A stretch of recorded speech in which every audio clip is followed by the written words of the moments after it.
Ladies and gentlemen, welcome to the Citizen Representatives podcast. This is a new thing for me. It's a new thing for Adam. We're kind of uncomfortable doing this, and we hope that you will stick with us as we try to lay out some of the things that we find important. My name is Tyler. My friend Adam is with us today. Um, Adam, why don't you tell us a little bit about yourself and how you found yourself talking with me tonight? You want me to dig into that, Not huh? go, don't go too deep. I mean, we Okay, all don't right. have all night. Just Yeah. Well, I live in Salt Lake City, Utah. Tyler and I have similar backgrounds, but probably not the most orthodox thinkers on the planet, and became involved through some online groups and discussions, and kind of connected there. Had a lot of similarities, connected on a personality level, as well as just kind of how we thought about the world and the universe, and um, small topics and big topics. I'm married, I have 4 kids, and I work in compliance, basically pushing policy for, right now, deeply involved in the data center colocation um, field, and yeah, is that good enough? You want me to go into more? I think that's good enough. We don't want to give people too much information because, Yeah, yeah. as we may talk about later, there's this cancel culture that like to go after people for the most innocuous things. Well, we're pretty And woke, so I'm not worried. oh, we're totally woke, as you will see. I guess it depends on what your definition of woke is. As we know, they're changing the definitions of things seemingly on the fly, um, for many things, and just hopefully we don't find ourselves on the wrong side of those definitions. So anyway, I Exactly. just want to thank you for being with us here tonight. My name is Tyler. I live in southern Utah. Um, I have 3 kids with my wife, and I work in. I'm a forklift operator, among other things. I'm being very general here, and um, I do a lot of things. I like to buy and sell stuff. I like to fix things, and that's part of not the buying and selling, but the fixing things. I like to take things that aren't necessarily working well and try to make them work a little bit better. And I think that's part of what we're trying to do with citizen representatives. Um, so tonight we're just going to talk about what we're doing with the citizen representatives. Talk about some of the problems first that precipitated the idea for citizen representatives. Before we get any further, the idea for citizen representatives came from our mutual friend J.J. Dewey. He wrote a book called Molecular Politics: Fixing America, um, and the idea for this came from that. I came up with the name of citizen representatives, but by and large, the big idea is from J.J. Dewey. We'll reference him here and there because he's kind of a gentleman that we both Adam and I like to read and follow. Um, so let's talk about money and politics. Do we really need to talk about the problems with money and politics? I mean, what do you see, Adam? Well, yeah, I mean, it seems to drive policy more than even ideology. I think ideology is sometimes used as an excuse to um, for people to drive their initiatives, but really it has nothing to do with those ideologies most of the time, right?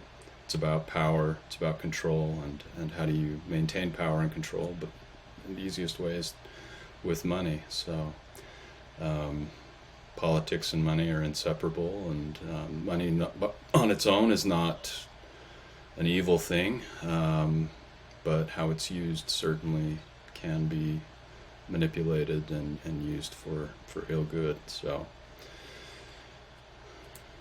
part of what we see is when we elect a representative or a senator, we have really high hopes for them when we elect them, and they talk about they're going to really represent the people, and they're going to drain the swamp, so to speak, and they're going to go and be the best that they can be, and as soon as they get there, it seems, oh, well, here's a lobbyist for big tech, or here's a lobbyist from big pharma, or big agriculture, or whomever, defense, whoever it is. As soon as they get a little taste of the lobbying money and the campaign contributions, kind of principle goes out the window.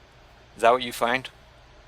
definitely, and they become beholden to that, and they're no longer representing their constituents at that point. Obviously, they're representing their interests and maintaining power and getting reelected, and so yeah, I think you're absolutely right. Another thing we find is, especially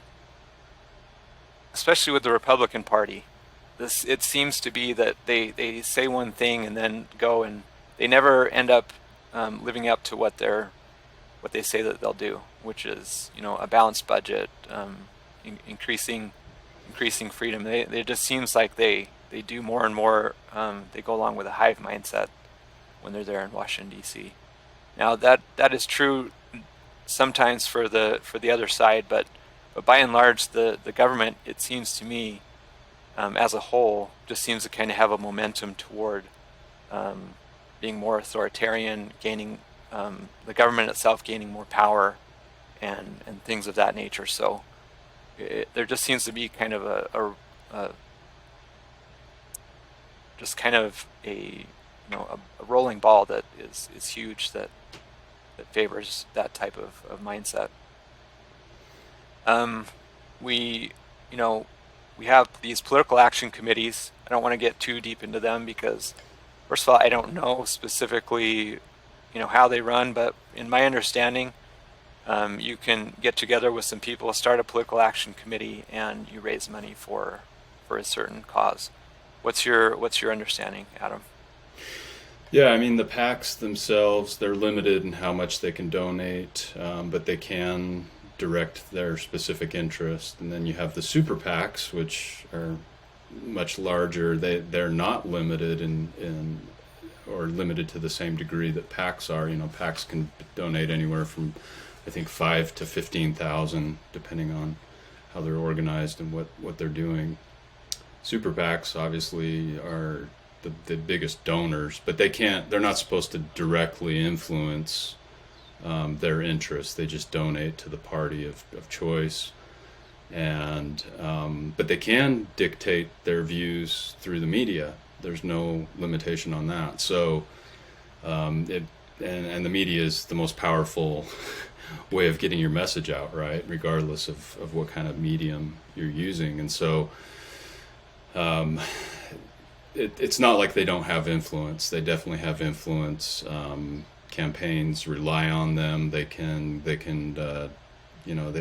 have nothing to do with, so a super PAC in New York can have nothing to do with what's going on with the state of Arizona, but yet they can put all their money there and influence a campaign and the outcome, and do that with not just the money but the influence they have through the media. So very powerful. And years ago, it seemed like we were talking about, there was always this talk about campaign reform, and of course these are the people that rely on donations to win their campaigns, which was kind of ironic. And it's interesting in the last several years that a lot of that's gone by the wayside. They're not demanding campaign reform anymore. I don't hear a lot about it. And part of that may be because the media has changed so much. You can do so much through an individual. I mean, Donald Trump's the biggest example of that. As a president, he could tweet something, or as a presidential candidate, even he could tweet something, get his message out with just one line. So he wasn't reliant on the media reporting it. It was just out there, and that obviously could either help him or bite him in a big way. But it changed the dynamic of how some of these, probably how some of these PACs operate, and why you don't hear so much about campaign reform anymore, because the way you get your message out has changed so much. And so I'm not sure what the answer is necessarily, but there's no doubt that money in politics and influence peddling is still going on. Now, we're not, at least I'm not saying that PACs are necessarily a bad thing. PACs are a way, Sure. to get out a message. And by and large, if I'm not mistaken, there are a lot of laws and things, and even possibly IRS regulations that only allow certain things to be said, and sometimes you have to set up PACs or other things of that nature to be able um, to give your message in a certain way. So, like I said, this isn't necessarily a bad thing, but they can be. Well, yeah, and that's a good point. It's not, but the evolving nature of how how media has changed, I think, is another factor that um, you can.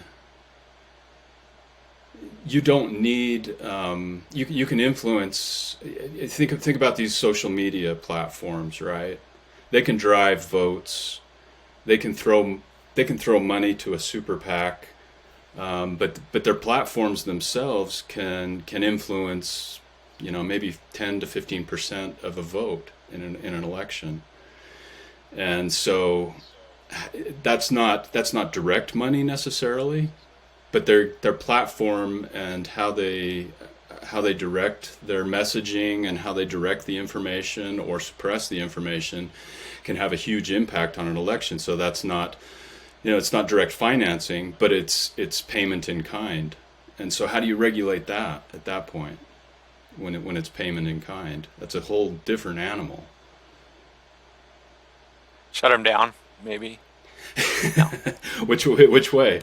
I think the Well, shutting I down. don't know. I'm kidding. Because I don't think and I think you'd agree. I don't think the way to fix problems is to shut down more speech. I think No, it's to absolutely not. It's to create more increase the speech. speech. Um, Absolutely. No matter how uh, much it might offend or how heinous it might seem, people are, you got to give people credit for being intelligent and being able to sort through BS. I know you're people, giving people a lot of credit. I know. I mean, okay, some people, the people I like.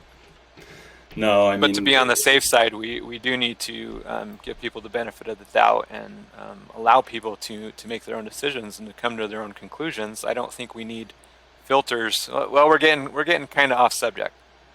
We'll touch on this a little bit later, yeah. But unless you to have your a point, point to continue. no, I was just going to say, to your point, the answer to misinformation is not to shut it down. It's to create more information and argue against that what the Yeah, person believes is yeah, misinformation. yeah.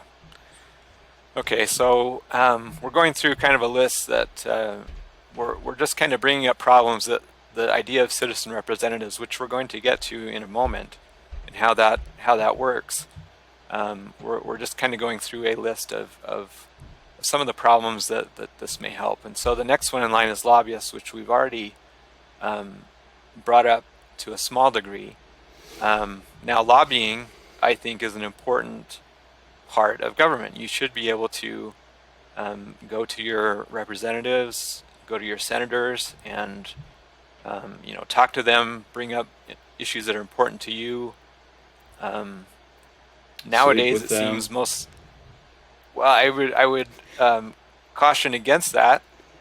It may be it may be a way to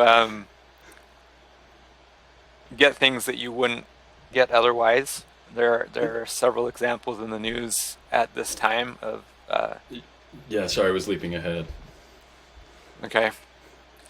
Um, so nowadays it seems more and more like the big companies just hire lobbyists. There are very few people that are lobbying for the actual people, and part of one of the kind of catchphrases that we're coming up with in citizen representatives is we want to be a lobbyist for the people. Now, many people think that the lobbyist is a quote unquote four-letter word, that it's kind of a dirty term, and it can be. Like so many of these things, just like there's speech, there can be speech that you don't like. Um, there's voting.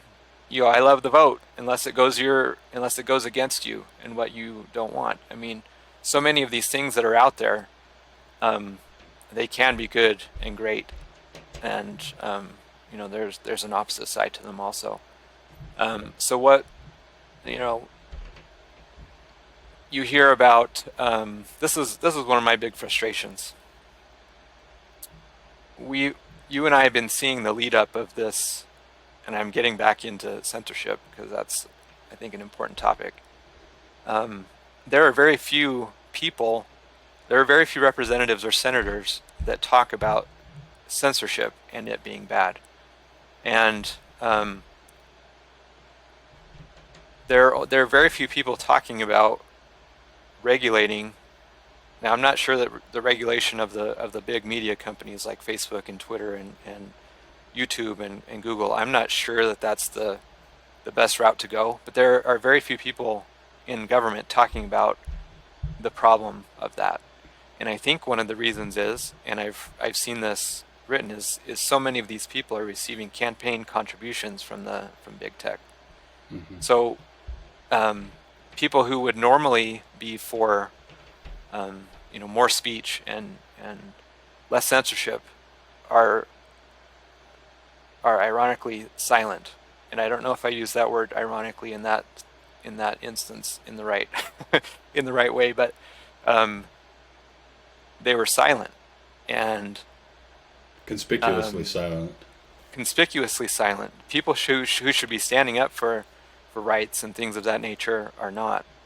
Um, so part of what we plan to do and try to do is we want to be a lobbyist for the people, and I think when this idea catches on that we will definitely do that. We've talked about special interests in a way in large corporations. The bigger these corporations get, the more powerful they get. They want to control things, and through their campaign contributions and through their lobbying and through other methods, whether it's editing search results or um, turning off certain people, turning off um, their access, whether it's shadow banning, whether it's outright banning. Many of these corporations have, I think, too much power, and um, you know, we'll be talking about that more in the future. Maybe not necessarily in this episode, but in the future. Other potential problems are trading votes. We hear about people, um, which I don't really like. They come together with these giant omnibus bills and just gigantic bills, things that have nothing to do with each other. They say, if I'll vote yes on this if you give me this little special interest thing that I've got going for somebody, Yeah. and it's vice versa, and there's all this sausage making, so to speak, in the back rooms of Congress that um, we just never know. We never know what's going to come out. We've heard about um, you have to pass the law to see what's in the law. Hmm. It's not a very good plan. It's not a very good system that we're running right now, and um, there's a lot of problems. Comments? Yeah, your screen just went funny. Must be my bandwidth. Sorry about that. No, you're good. Yeah, no, I mean it's a huge problem. I mean, who's going to read these 2,000-page bills. The Congress people don't read them themselves. I think that maybe that's a requirement, right? Start making Congress persons read their own bills, know what's in them. They're not written by the Congress people. They're written in back rooms by attorneys and aides, and it's a mess. I mean, it allows for anybody to slip anything into a bill, and you hold somebody hostage over something that may be important, a bill signing that's important, but you hold them hostage over some little thing, and may seem insignificant in this grand scheme of things. 30 billion here, 20 billion there, 200 million, another place, but they add up, and a lot of times those things are totally contrary to, I believe, what most Americans would really want if they were educated about those issues. So yeah, it's a great point. I think if they had standalone bills for all of these things, you'd reduce what's coming out of Washington, D.C. by at least 3/4. Yeah. Well, and one thing you mentioned, Dewey, earlier, one thing he's always said is, you should be required to kill 2 laws for every law you pass, right? We have so many laws on the books that are just, not serving any purpose at this point. So if you want to pass a law, you better find two to kill. And possibly in the future, we put in kind of sunset measures on these that, after 10 or 20 years, it's coming up for a revote, and it can go on and on. Times change. Yeah, I think that'd solve a lot of problems. There's ignorance. So these are kind of the problems that we're trying to talk about today. Voters. Now we want people to vote. Okay, we want people. We don't want to take away the ability or the kind of the, I don't know if sovereignty is the right word, but we want people to be able to decide for themselves and vote. But many people just are not knowledgeable about what's going on. They don't know. And now let me take a step back. I don't think it's necessarily important to know what's going on. Now that may sound kind of weird, but once you're able to look, Tyler. I know. Once you're able to look at things through the filters of principles and things that actually work, then you don't really have to know the day-to-day goings-on in Washington, D.C. Part of what we're going to do with citizen representatives is bills that come up for a vote, we're going to educate people on the bill. There won't necessarily just be from me or Adam or people that we agree with. There will be sides from both sides, or other sides than both sides. There's not always just 2 sides to an issue.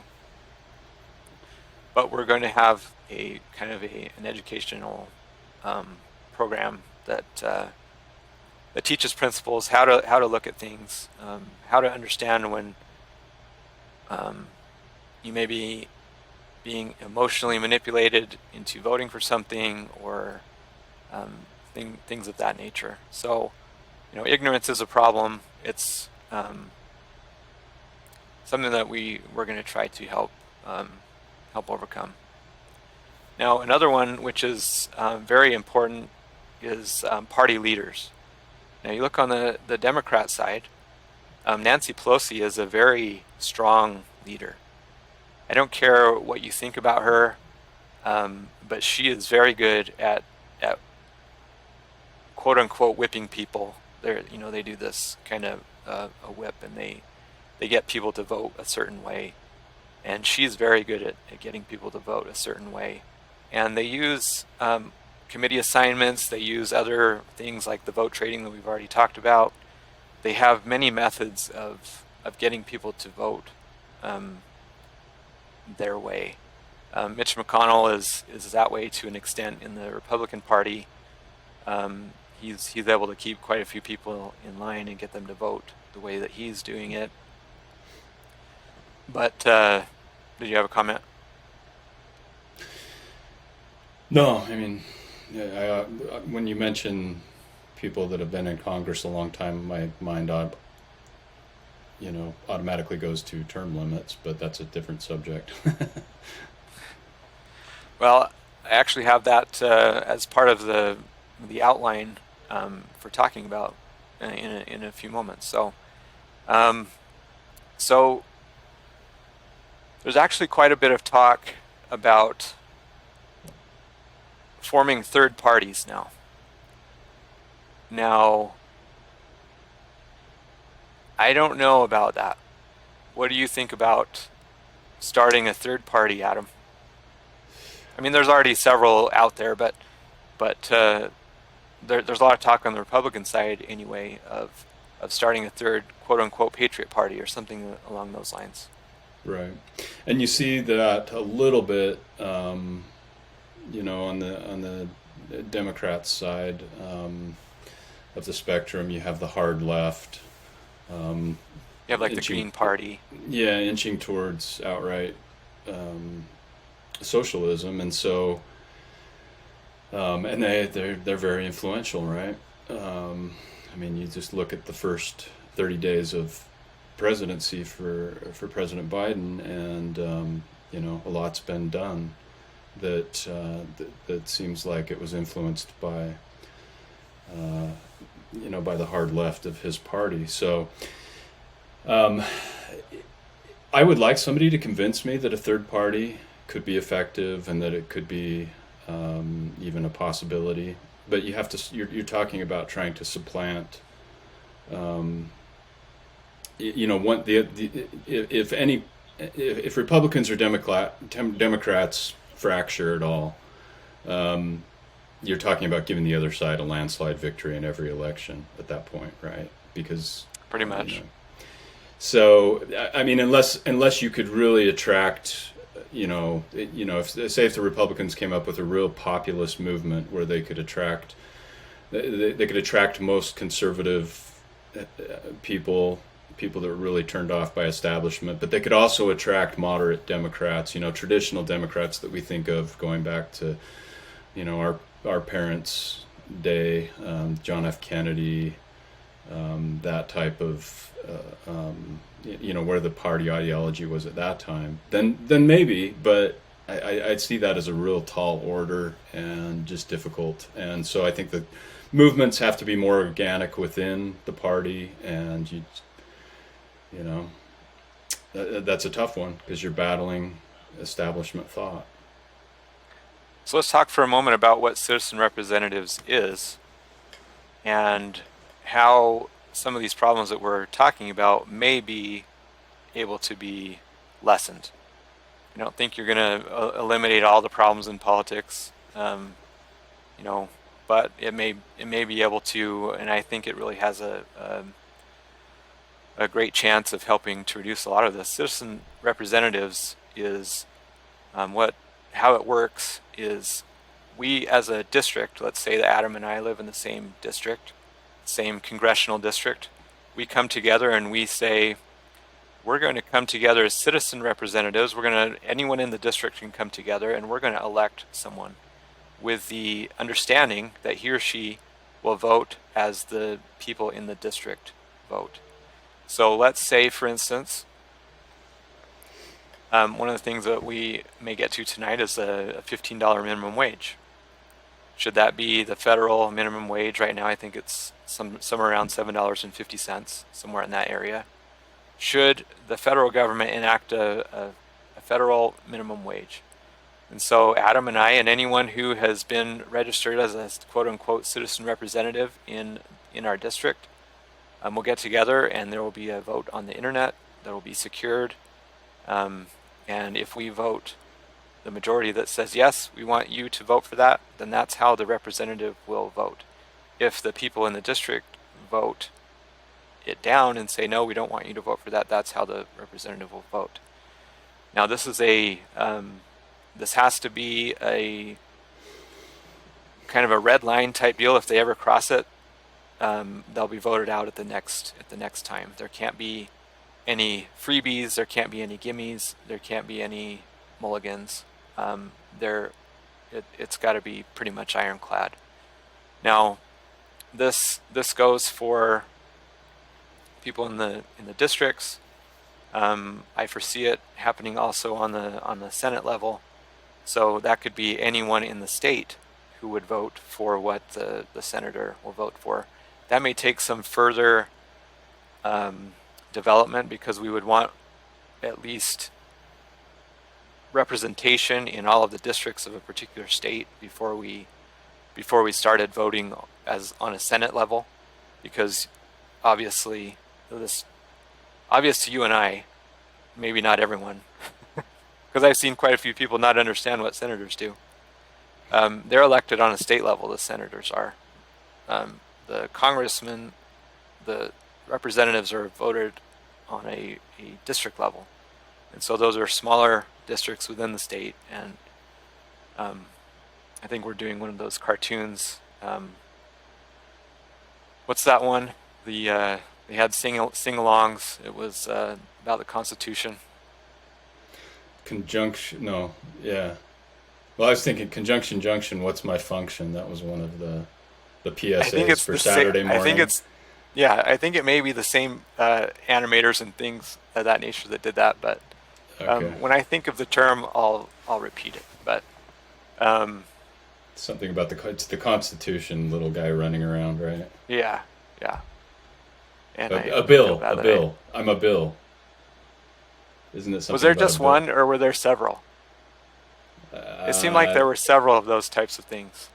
Yeah, well, based on Constitution and the bill, there may have been, Yeah. but yeah, I remember a little bill. Oh, and they showed how it went through Congress and yeah, exactly. Yeah. Anyway, a little civics lesson for us. Okay, so we were talking about third parties, and when you have this idea of citizen representatives, the people voting on what the representatives and what the senators are going to vote for, I think the idea of a third party kind of goes out the window. What do you think, Adam?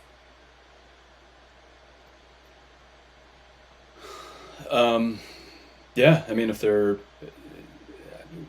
talk to me about the structure. I mean, how you obviously you couldn't you could only impose this on a party that were willing to accept it, right? You can't impose it on both parties necessarily. It's not like a constitutional No, thing.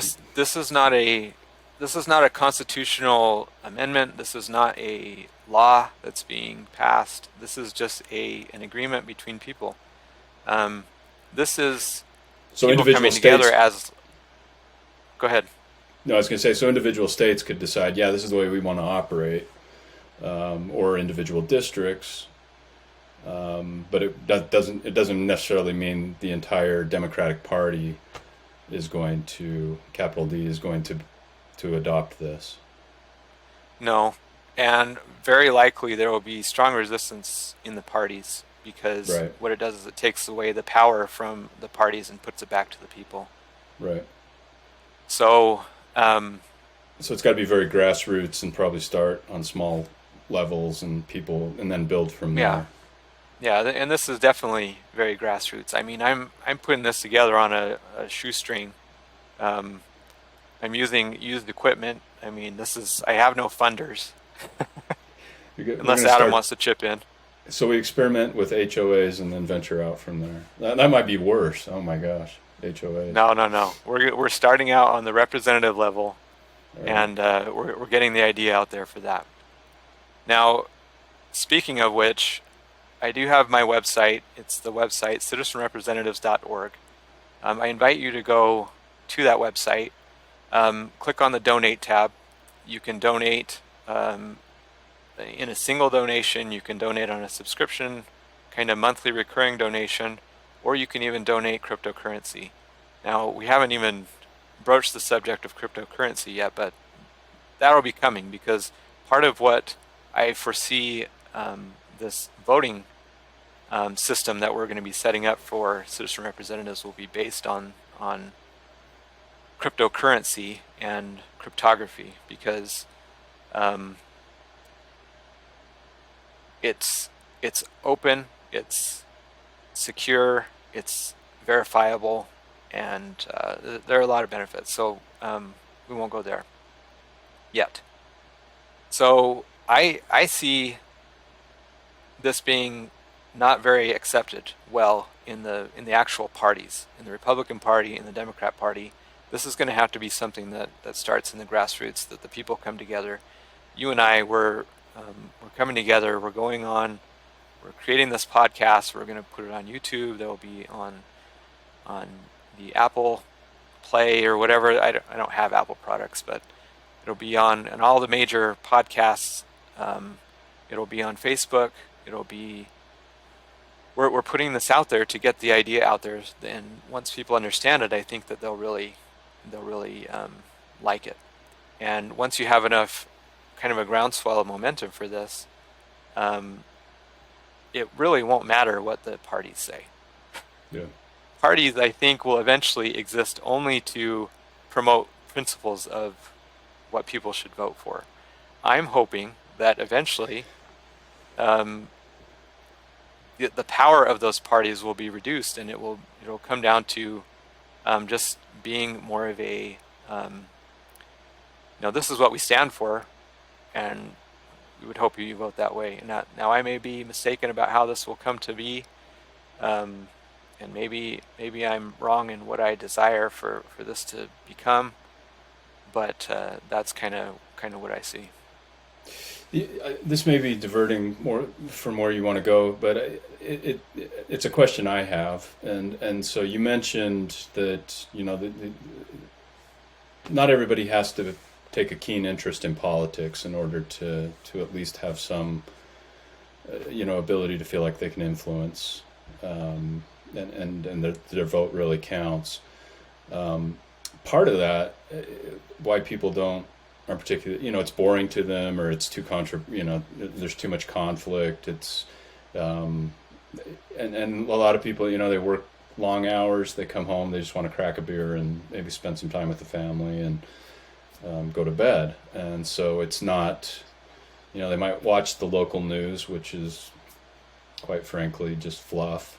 They may not delve into, not that national news is much better, but depending on your source, you may not be getting a lot of, you're filtering constantly, you may not be getting a lot of really quality information. So, but a lot of what we do as human beings is we distract, right? We want to be stimulated. And so whether that's, our food or what we watch on TV, dramas, and some people are very stimulated by politics. How do we generate that same kind of interest? You and I are clearly very dynamic people on camera, and can influence, can attract a lot of people. We're regular Abbott and Costello here, but how do we really attract people so that they're at least somewhat informed? They get what this concept is about, and it gains momentum. What do you have ideas about how to do that? Well, I think now Adam and we come from a similar kind of ideological background. I'm going to talk about something here that about earned authorities. Okay, so some people.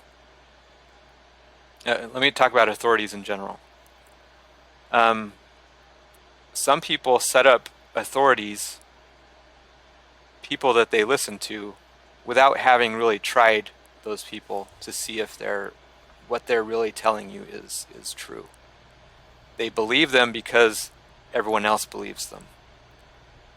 Now, so that goes for something like the CDC. That goes for someone in an organization like the WHO. This goes for someone like Dr. Fauci, who's contradicted himself about 150 times. Yeah. So they set up these people who everyone else hold up as paragons of knowledge and intellect.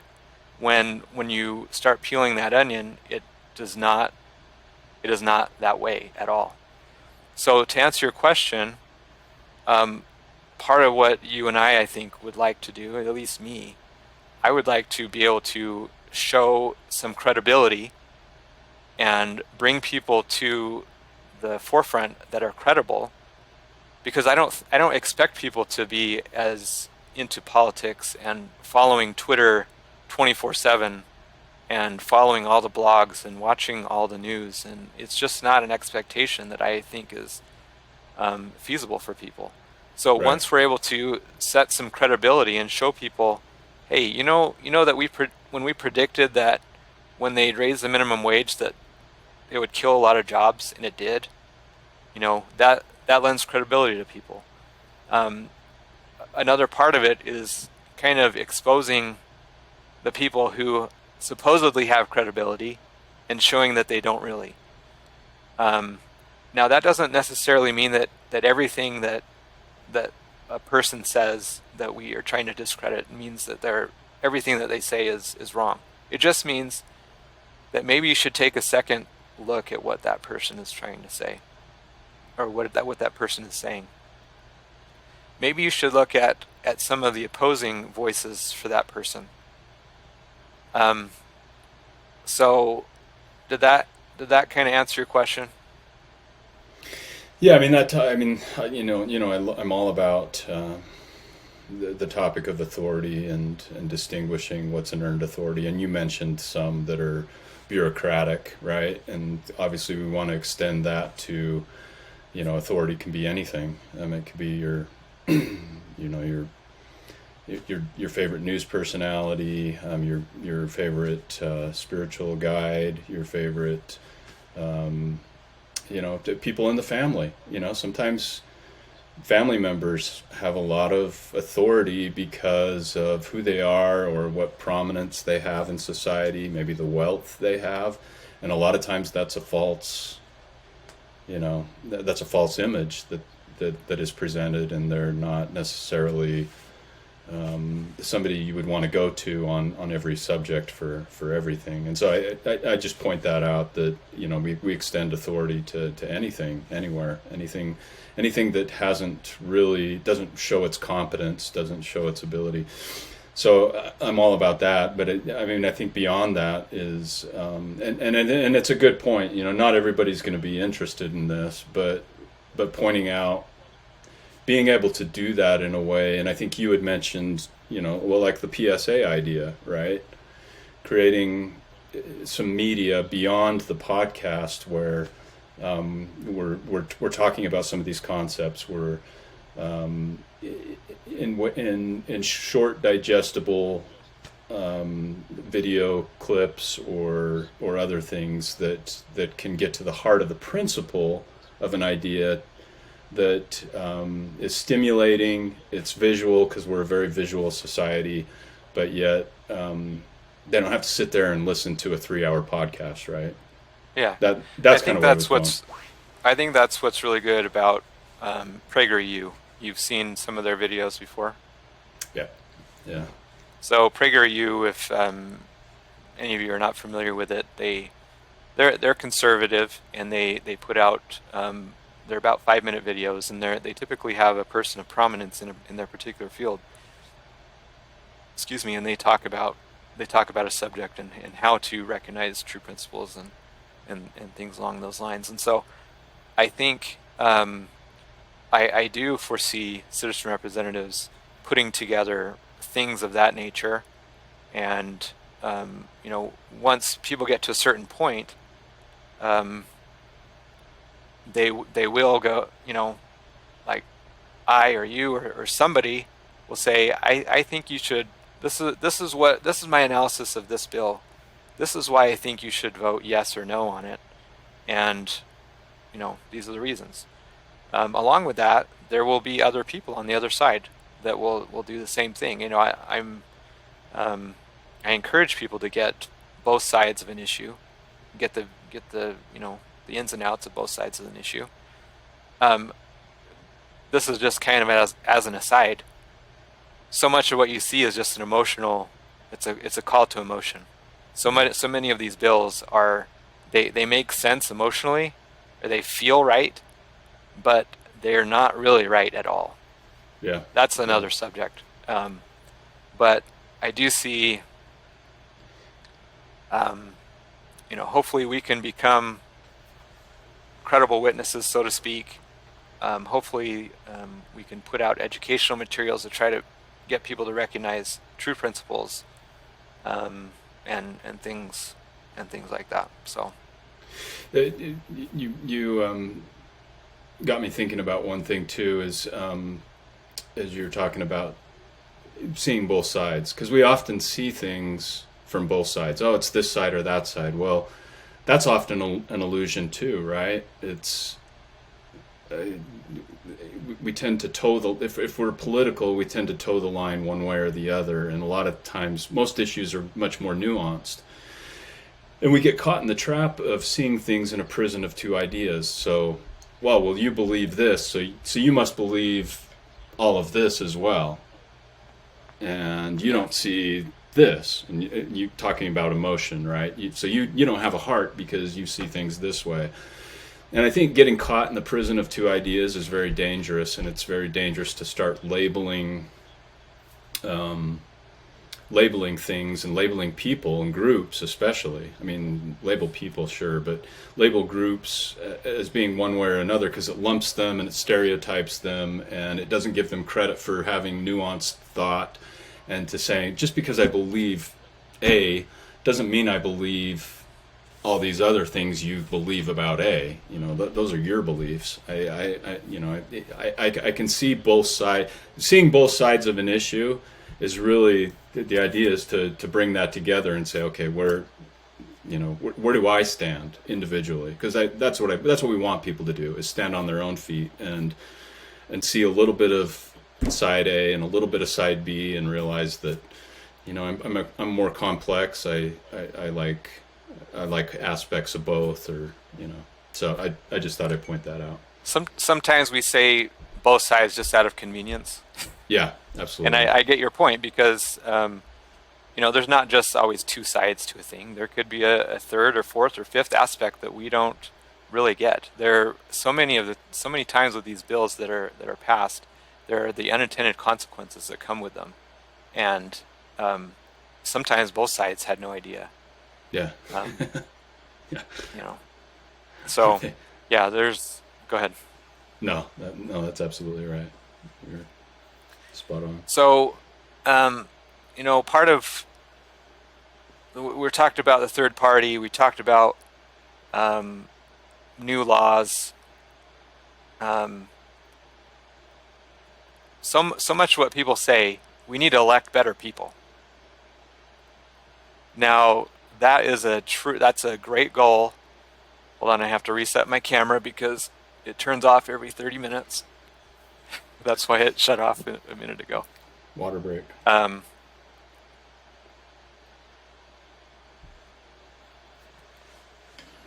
So many times we say, we need to elect better people. We need to elect better people. Well, we elect somebody that we think is really good. As soon as they get to Washington, D.C., they're, someone takes them by the shoulder. Hey, come over here. I've got this guy who wants to talk to you. Yeah. And sooner or later, they're just like everyone else. Yeah. Now, the only person that I know of, and I may be wrong, the only person that I know of that has never taken any lobbyist money was Ron Paul. Now, you may not agree with all of his politics, but at least you could say that he wasn't ever influenced, as far as I know, directly by lobbyists. And so it's a very rare occurrence that people don't take money. Part of what we're trying to do here is make it. Go ahead. No, I was just going to say, has his son Rand Paul followed that same policy? I wouldn't be surprised if he did, but I'm not certain. Yeah, I just wondered. He seems to be very closely ideologically lined up with his father. Yeah. So, and I haven't seen, and it may be just because I haven't been looking, instances where he's taken money and voted a certain way. Yeah. But I don't know. And incidentally, so part of what We should say Go ahead. we don't endorse the Pauls just because they seem to have some integrity on that level. No, that doesn't necessarily mean. See, we're trying to teach some discernment here. Just because just because someone doesn't take money doesn't mean that they're not corrupt. They may be doing Yeah, things behind the scenes that we don't know of. good I point. don't mean Yeah, to impugn them or imply that they have, but we're trying to teach you to be able to decide and say, well, that's not necessarily the case. yeah, Um, so part of what we're doing here is eliminating the need to elect better people. Now, of course, when we come together to elect the first citizen representative, the first um, representative from this idea, we of course want them to be a good ambassador, and we want them to be ethical, and we want them to be, um, you know, we don't want them to have scandals. We don't want the baggage because that's not good. yeah, But we want to make it so it doesn't really matter if they take money, because we're not going to forbid these people from actually taking um, election money or being. We're not going to prevent them from receiving campaign donations. yeah. And that's the important point, right? When we say taking money, we mean campaign donations. Yeah, so that's what we mean. So it's not actually going to matter if they do or not, as long as they vote with the will of the people. They can get $15,000 from Google or Facebook. That's fine, and they're going to try to get them to vote a certain way, as long as the representative votes with the people in his or her district. Then it's totally fine. Um, Now, term limits. You mentioned term limits a little bit earlier. I think this may now we may actually implement a form of term limits within citizen representatives. We may come to a point where we say, hey, if you're a representative, this is a 10-year gig if you stay in that long. Yeah, If you're a senator, this may give you 2 terms. That hasn't been decided yet, and that may come. But with the way that we're setting this up, with the people voting for how the senator or the representative votes, that will kind of become a non-issue. What do you think about that, Adam? yeah. I mean, however you can manage it. I mean, if it's just a natural part of the process of the citizen representatives structure, then great. I also wonder about the terms themselves. I mean, 6 years is such a long term. You get an official in there, and then you're like, oh my goodness, I can't believe we elected this guy. Um, and alternatively, I realize, this is why Congress people a lot of times never get anything. Representatives in the House never seem to get a lot done because they're constantly campaigning every 2 years. So, I'm open. I think I've heard people mention I'm open to the possibility. Okay, let's maybe extend that by a year. Go from 2 to 3 years. Maybe pull back the senators by a year or two, just so that it's. I mean, I understand they're two different animals, and there's reasons for that, but it, it would be a way to rein in some of that. People constantly thinking they have to.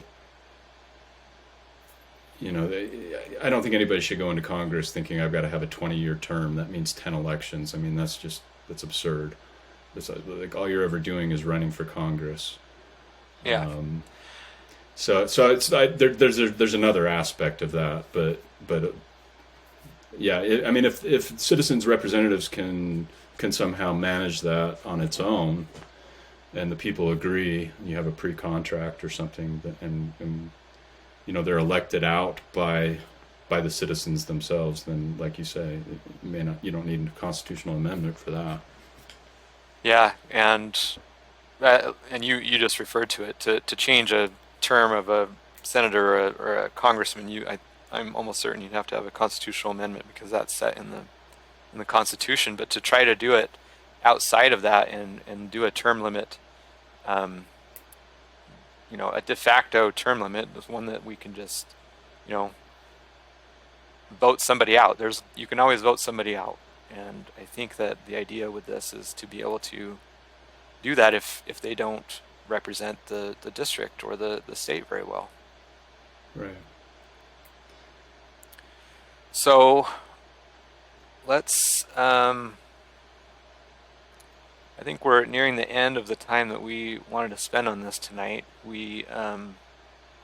I would again invite you to go to our website, citizenrepresentatives.org. I would invite you to subscribe. This is going to be on YouTube. Subscribe to that. Like the page. Share the page. Do the same thing on Facebook. Do it on all the socials. You know what to do with these types of things. We would really encourage you to help the project. Donate to the project. Now this is going to be a business. We're not, in order for us to, in my understanding, be able to speak up and endorse people, because some people had suggested that we set this up as a nonprofit. In my understanding, nonprofits are not really able to endorse certain ideas or policies or things of that nature. And so in order for us to be able to do that, this will be set up as a business and we'll be paying taxes just like anyone else. And so we're gonna need the money. So again, citizen representatives is a way to come together as people in a district, eventually come together as people as a state to try to help eliminate some of these problems that we've talked about. The money in politics, the political action committees, the lobbyists, special interests, the party leaders, the need for a third party or the desire for a third party. We're going to pass new laws, or what we're trying to do here is make it so we don't really need to do many of those things. We're trying to make it so it's just part of the deal. This is citizen representatives. We're coming together as people. We're going to be a lobbyist for ourselves. Closing thoughts, Adam. No, I think we hit a lot there, right?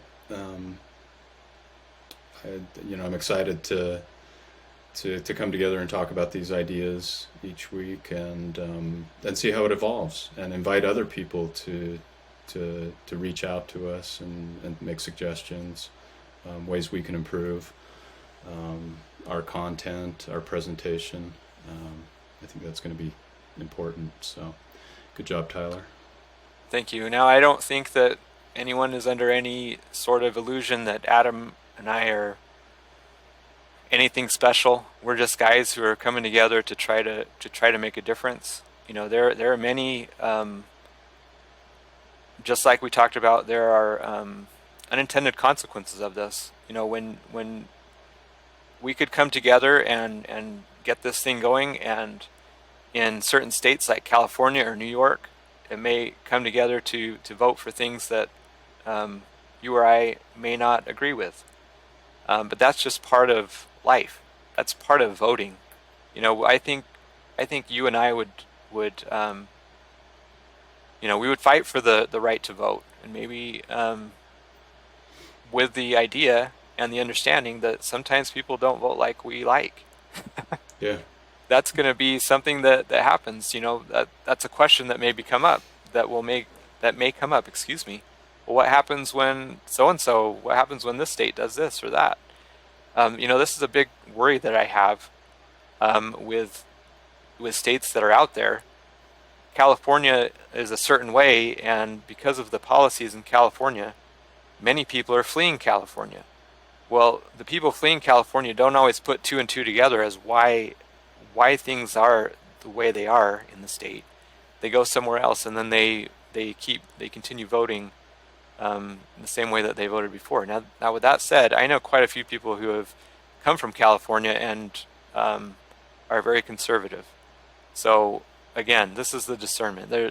It's not always one particular way or the other. So, I would encourage you to comment, let us know, give us some feedback. Um, don't be mean. We're amateurs at this. We're trying. At least, anyway, we are trying. And um, anyway, thank you for your time. Subscribe, share. Talk to you next time. We kind of have a tentative plan to do this a couple times a week. It may not turn out every week because Adam and my schedule, they don't always line up. But we're going to do our best to do this at least twice a week. Some of the things that we're going to talk about, I know we already kind of closed the meeting here, but part of what we want to talk about in future episodes is upcoming legislation. Now, the reason being, it should be obvious, is because eventually citizen representatives in the district will vote on what the actual representative or senator will vote on. And so we want to be kind of knowledgeable about what these bills that have been proposed and introduced are going to talk about. And I'm hoping that I don't have to read all the bills. I may just read somebody who has read the bills. Nobody else has read them either. I know the lawyers, and this is just an aside again. I think it's amazing that some of these bills, they've been written for years, and they're just waiting for the right moment for somebody to pull the lever on them. So yeah. So we're going to talk about upcoming legislation. We're going to talk about censorship, good or bad. Usually bad. We're going to talk about cancel culture. I've got a plan to do kind of a media moment. This goes back to talking about earned authority. So many people hold up the media as just they can do no wrong. They only think that if it's your media, if it's your exactly guy. If you're the one, if that's who you watch, they're cool. Yeah. Believe everything, share everything there. They can do no wrong, basically. But the other guy, anything that comes out of there, it's to be rejected automatically. And so we're going to do some media moments and talk about how you are being manipulated, whether it comes from right-leaning news or all the other news. There's only like a handful of right-leaning news, and the rest is all left-leaning news. And that's me being biased in and of myself. We are also going to talk about subjects that are verboten. They're impermissible to talk about at the risk of cancellation. Now, I'm not sure that we're actually going to talk about some of these subjects in detail, but we're going to at least mention them to try to give you an idea of some of the things that you may be being manipulated in. That sentence made any sense at all. We're gonna point to these areas that there's a lot of emotion. There's a lot of you have to do it this way. You can't do it that way. You can't even talk about this or that. We're gonna talk about some of those subjects. We're gonna have progress reports. Hey, this is I got a new page up. I got a new this or that. We got a new video. We got whatever. We're going to have now. This is just me having these big ideas. Adam's like, we're going to talk about this, and I'm just along for the ride. Yeah, we're going to have something called the Chronicles of Corruption. We're going to talk about people in government who have been bought off or appear to have been bought off, and they vote a certain way. A big part of what I would like to do, and we've already kind of alluded to this, is decision making and how to make better decisions. Now, this doesn't just mean in politics or in life. It just means kind of how to make decisions in general. We're not necessarily telling you what to decide, but we're going to try to help you understand when you're being manipulated. I know I've said that a lot. but that's kind of what it comes down to. Is there more to it than that, Adam, or is there? I want to know when I'm being manipulated, or when I'm I'm manipulating manipulating people. you. I'm manipulating you right now by telling you what you're going to do for me in the future. Well, there you go. So anyway, as long as we're on the same page. As long as I'm aware of it. Um, and so principles and heuristics. Heuristics are ways to make decisions. They're kind of if-then statements. If this happens, then this. Anyway, we've got really big plans. Another kind of thing that it comes down to is using your intellect versus your emotions. That doesn't mean that you have to do that all the time, that when you use your emotions that you're necessarily wrong. But so many times we use our emotions to make decisions and we don't even know it. We think we're completely logical, we think we're acting intelligently, and we may not be. And so that's kind of a rundown of what this podcast aims to be. Citizen Representatives as a whole aims to come together as people in a district to elect a representative.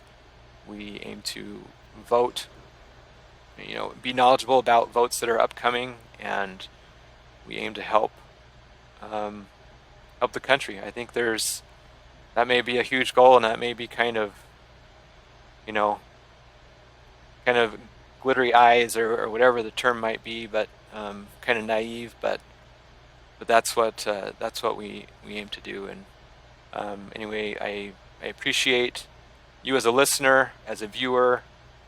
I appreciate you, Adam, and we will catch you next time.